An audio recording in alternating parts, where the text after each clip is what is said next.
ఒక ఫ్రెండ్ మనల్ని 1 crore rupees అడిగాడు. వెంటనే మనం ఫోన్ ఓపెన్ చేసి 1 crore ఎంటర్ చేసి పే బటన్ మీద క్లిక్ చేస్తే sorry you have insufficient balance అనే మెసేజ్ వస్తుంది. దీన్నే మనం పైథాన్లో ఇఫ్ ఎల్స్ యూజ్ చేసి చేయొచ్చు.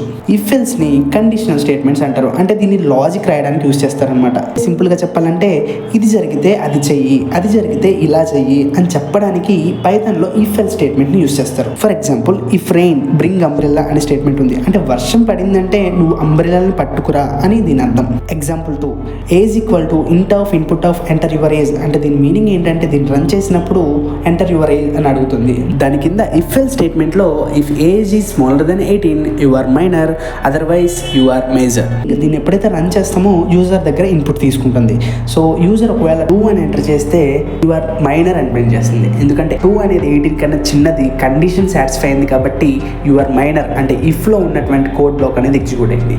అలా కాకుండా యూజర్ ఒకవేళ 20 అని ఎంటర్ చేస్తే 20 అనేది 18 కన్నా చిన్నదైతే కాదు కాబట్టి ఎల్స్ బ్లాక్ ఎగ్జిక్యూట్ అవుద్ది. అంటే యు ఆర్ మేజర్ అని ప్రింట్ అవుతుంది. ఇప్పుడు మీకు ఒక చిన్న టాస్క్. పైథాన్లో యూజర్ దగ్గర నుంచి ఒక నెంబర్ తీసుకుని ఆ నెంబర్ ఆడ్ నెంబరా, ఈవెన్ నెంబరా లేదా 0 అని ఎలా ప్రింట్ చేస్తాం? See the comment box and subscribe for more.